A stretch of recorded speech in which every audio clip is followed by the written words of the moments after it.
fue de los primeros en alertar sobre los peligros de la COVID-19, mucho antes de que se declarara una pandemia. En esta edición especial de Efecto Naim, hablamos con Nicolás Christakis, uno de los principales expertos en el comportamiento de los seres humanos. El doctor Christakis nos cuenta cómo el coronavirus afectará a las sociedades a largo plazo y nos revela algunos de sus fascinantes hallazgos sobre la naturaleza humana.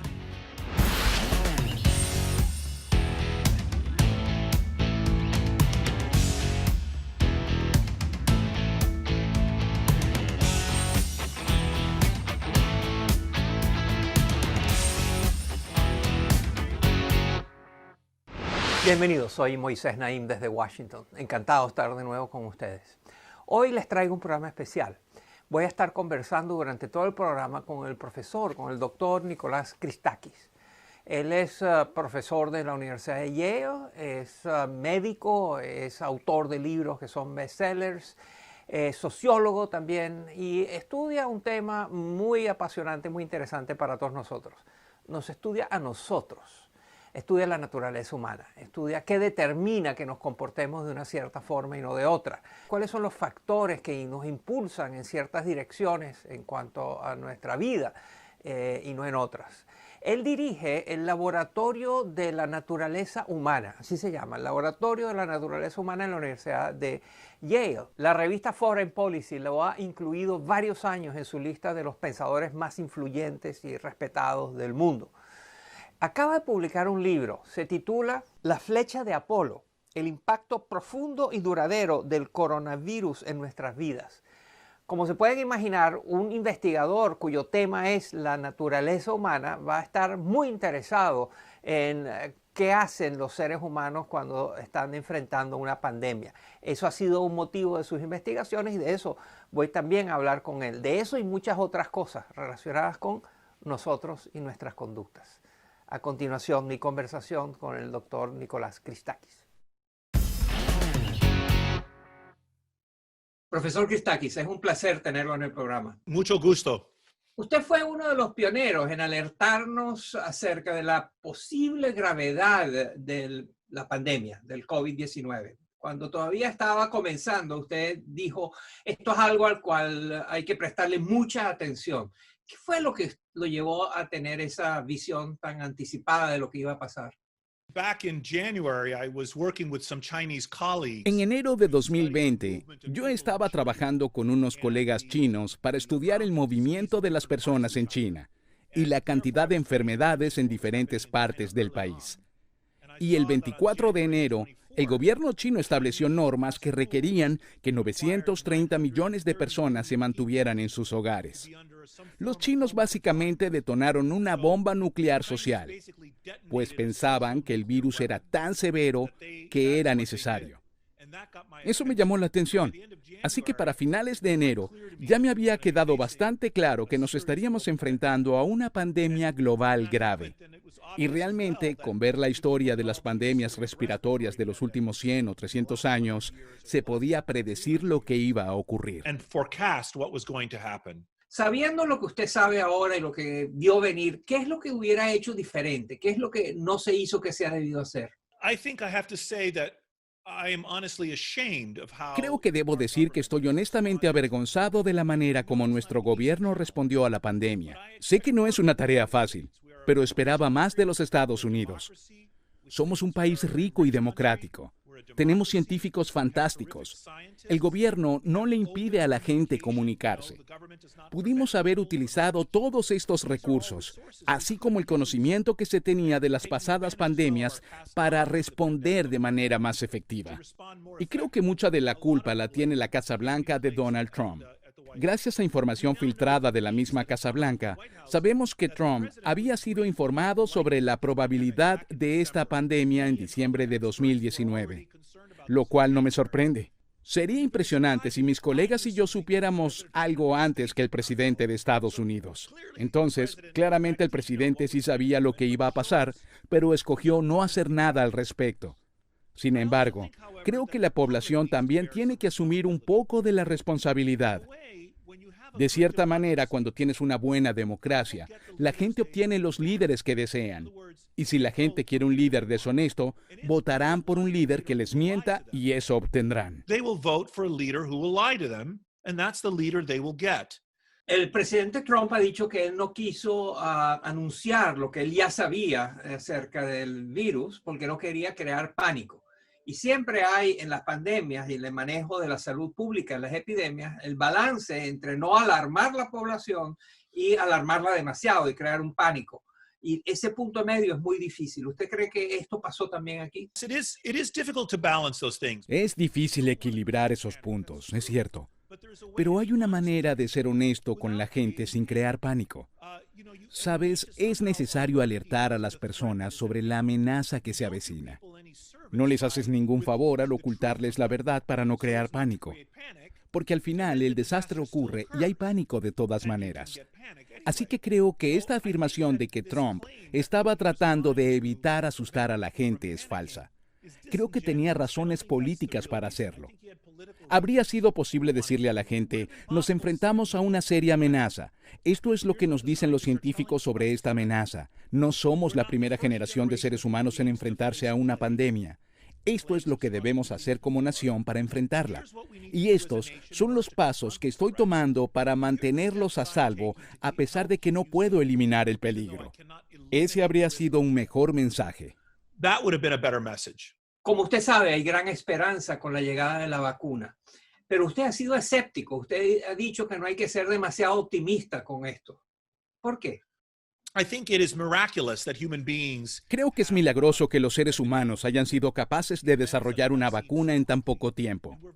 Y somos bien afortunados, pues durante miles de años, cuando surgían plagas que afectaban a los humanos, no existía ninguna esperanza de una vacuna que pudiese salvarnos.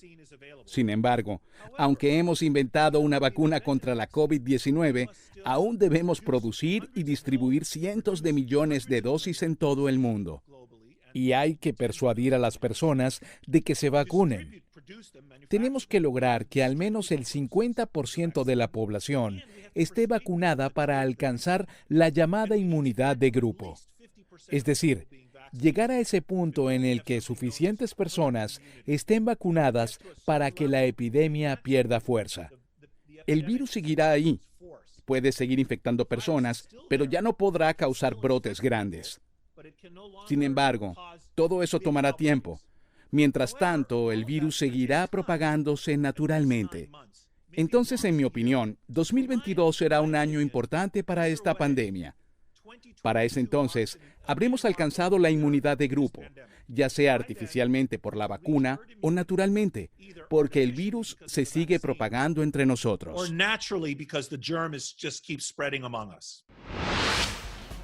Al regresar de la pausa, el doctor Nicolás Christakis nos revela de qué trata una de sus prometedoras investigaciones.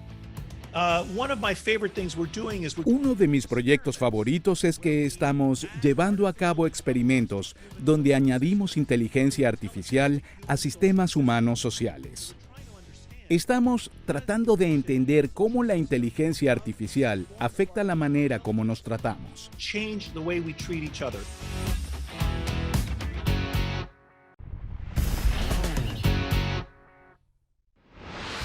Esta es una edición especial de Efecto Naim con el médico y sociólogo estadounidense Nicolás Christakis.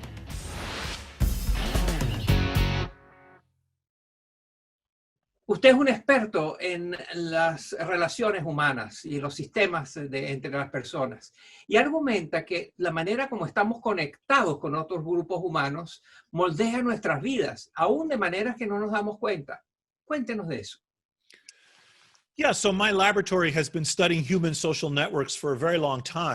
Sí, mi laboratorio ha estado estudiando redes sociales humanas por mucho tiempo. Lo que nos interesa, en primer lugar, es este fenómeno extraño de que los humanos tienen amistades. Nosotros formamos uniones no reproductivas a largo plazo con otros miembros de nuestra especie. Esto no es común. Solo algunos primates lo hacen. Los elefantes lo hacen y ciertas ballenas también. De modo que esta capacidad para la amistad es una característica muy especial de nuestra especie. Y usamos esa capacidad para reunirnos en estas complejas redes sociales por varias razones. Para trabajar juntos, para hacer actividades juntos y aprender el uno del otro. In a very real way, the spread of germs is the price we pay for the spread of ideas. Pero de una forma muy real, la proliferación de los gérmenes es el precio que pagamos por el intercambio de ideas. El virus se ha aprovechado de cómo vivimos en grupo para propagarse entre nosotros. Y una de las paradojas de todo esto es que la manera como acabaremos con este virus es a través del intercambio de ideas, compartiendo información y trabajando juntos.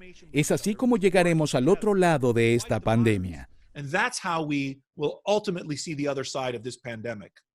Usted también ha estudiado a fondo el impacto de las nuevas tecnologías de información sobre las redes sociales. ¿Cuáles son algunos de los hallazgos más notables de su investigación? First, though, I would like to say that actually, Antes que nada, me gustaría decir que las redes sociales en Internet obedecen muchas de las mismas reglas de las redes sociales presenciales. En otras palabras, las redes sociales en Internet son otro tipo de herramientas. Pensemos cuando se inventó el teléfono. La naturaleza de la amistad humana no cambió simplemente porque existieran los teléfonos. Mi abuela, por ejemplo, creció en una aldea pequeña en el sur de Grecia, más o menos antes de que se inventara el teléfono. Y si le preguntabas cuántos amigos tenía cuando era niña, hubiese dicho que tenía 1 o 2 mejores amigas y 4 o 5 amigas con las que jugaba. Si le haces la misma pregunta a mi hija que creció con un iPhone en su bolsillo, te daría la misma respuesta. so there's something fundamental about human social interactions that does not depend on technology. Entonces, hay algo fundamental sobre las interacciones sociales humanas que no dependen de la tecnología. Pero hay ciertas cosas que las redes sociales en Internet sí hacen. Una de ellas es que aumentan las interacciones sociales. La cantidad de personas que puedes seguir es más grande y esto tiene una implicación negativa, y es que facilita la propagación de información falsa y mentiras. Cualquier grupo humano chismea. Algunos chismes son ciertos, otros no. Pero con estas herramientas en línea, el alcance de esa información es más amplio. Por ejemplo, en el caso de la pandemia, hay todo tipo de rumores locos y de información falsa propagándose, lo cual nos dificulta luchar contra el virus. Things which are not true, which make it harder for us to fight the virus. Usted ha argumentado que hay condiciones humanas innatas, casi genéticas, que impulsan a la humanidad en una dirección positiva. ¿Cuáles son esas fuerzas que tenemos todos dentro que nos llevan a una dirección deseable? Evolution has given us a number of wonderful qualities. La evolución nos ha dado un número de cualidades maravillosas, como por ejemplo, la capacidad de amar.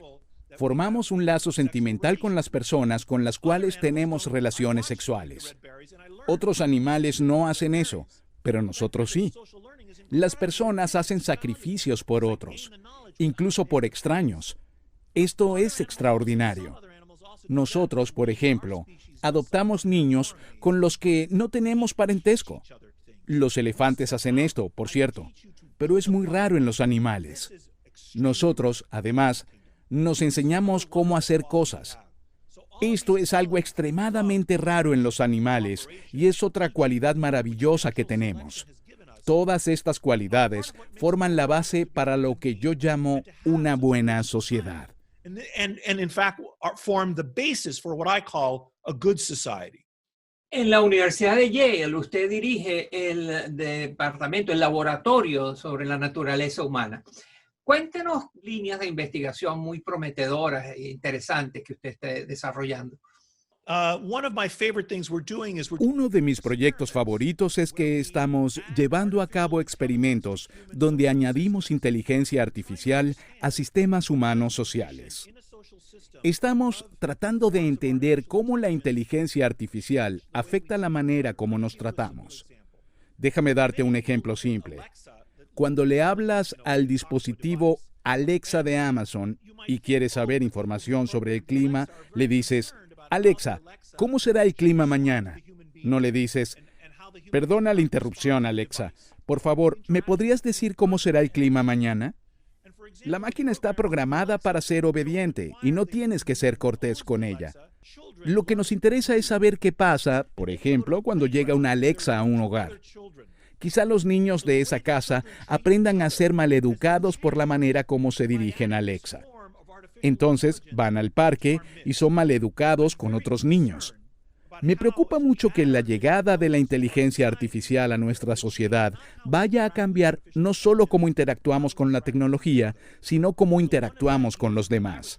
Entonces estamos haciendo muchos experimentos para tratar de entender cómo podemos programar a los robots y a la inteligencia artificial para ayudarnos a tratarnos mejor. Al regresar de la pausa, Nicolás Christakis nos cuenta cómo la pandemia podría afectar la participación de las mujeres en la fuerza laboral. Lo que podríamos encontrar es que la participación de las mujeres en el mercado laboral retrocede unos 10 o 20 años.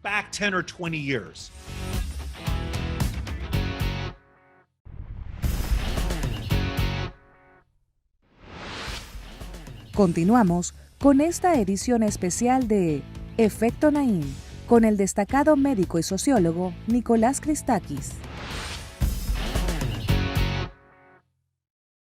Algunas de las consecuencias de la pandemia van a ser transitorias y otras van a ser permanentes. ¿Cuál de los cambios que han creado la pandemia cree usted que ya están aquí para quedarse, que son parte de la experiencia humana en estos tiempos? One possibility, and I don't think this is necessarily the case, is handshaking. Una posibilidad, y no creo que sea necesariamente el caso, es el apretón de manos. Muchas sociedades en todo el mundo no dan la mano, ni se abrazan, ni se besan en las mejillas cuando se saludan. Más bien, hacen una reverencia o tienen otro tipo de saludos que no involucran el contacto físico. Creo que es posible que haya una reducción permanente de ese tipo de contacto en los saludos rutinarios. Otra cosa que podría cambiar son los viajes de negocio. Claro que se seguirán haciendo viajes para reuniones serias, pues verse cara a cara seguirá siendo muy importante en los negocios. Pero creo que muchas reuniones rutinarias serán reemplazadas por esta tecnología con la que ya todos estamos familiarizados. Hay otro cambio potencialmente más grande.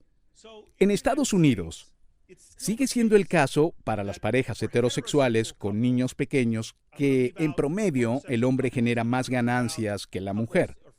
También sigue siendo el caso que, en promedio, la mujer suele quedarse en casa con los niños de ser necesario.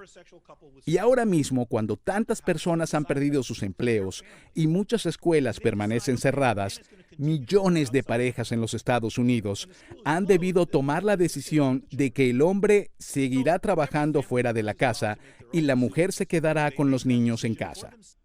Lo que podríamos encontrar es que la participación de las mujeres en el mercado laboral retrocede unos 10 o 20 años. De modo que cuando finalice la pandemia, veremos que las mujeres no están tan presentes en la fuerza laboral como lo estaban antes de la pandemia, porque este es un cambio que perdurará un tiempo.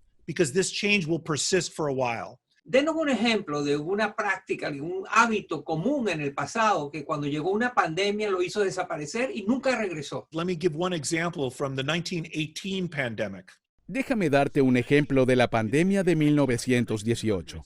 A principios del siglo XX en los Estados Unidos, la gente escupía mucho en la calle y en los lugares públicos. En los restaurantes, por ejemplo, existían estos cubos llamados escupideras donde la gente podía escupir. Al estallar la pandemia de 1918, se generó un gran movimiento para finalmente detener esta práctica y removieron todas las escupideras de los restaurantes. Cuando la pandemia terminó y los restaurantes volvieron a la normalidad, las escupideras no regresaron. Nuestros abuelos en los años 30, 40 y 50 no iban a un restaurante y se preguntaban qué había pasado con las escupideras. Habían desaparecido para siempre. Profesor Christakis, usted le ha dedicado su vida, su carrera profesional a entender la naturaleza humana. Por eso es el director del laboratorio sobre la naturaleza humana. Denos claves acerca de una buena vida, acerca de cómo hay que vivir. 2 o 3 ideas que para usted son muy importantes, basadas en sus investigaciones científicas. Well, the irony is that these scientific investigations. Bueno, la ironía es que estas investigaciones científicas terminan confirmando mucho del conocimiento del pasado. El hecho de que la gente se siente bien en la compañía de amigos, que la interacción con otros es una de las cualidades más importantes en una vida feliz y que la gente se siente bien siendo parte de un grupo y trabajando para un propósito común. Mi laboratorio está estudiando cómo todo eso puede ser optimizado y por qué nos comportamos así desde un punto de vista genético y evolutivo. Creo que el camino hacia una vida buena depende en gran medida de las inversiones que hacemos en las vidas de los demás. Una de las cosas que mis investigadores han demostrado es que no nos importa tanto si una persona se ama a sí misma o si es generosa, buena o justa consigo misma. Nos importa más si esa persona ama a los demás y si es buena y justa con los demás. Esas son las cosas que hacen de las sociedades mejores y que hacen de tu vida individual una más gratificante. More fulfilling. El profesor Nicolás Christakis es una autoridad mundial sobre la naturaleza humana, sobre lo que nos hace humanos, sobre lo que determina nuestras conductas, sobre nuestras relaciones con otros seres humanos. Muchas gracias por estar con nosotros, profesor Christakis. Muchas gracias. Los seres humanos somos inesperados, sorprendentes, difíciles de entender, difíciles de pronosticar muchas veces y en otras no tanto. Hay una manera científica de entendernos. Hay una manera moral de recomendarnos cómo vivir y hay una manera ética de hacerlo así. Todo eso forma parte de las conversaciones con el doctor Christakis y sus investigaciones sobre la naturaleza del ser humano. Espero que les haya interesado y espero que la semana que viene nos acompañen de nuevo. Gracias.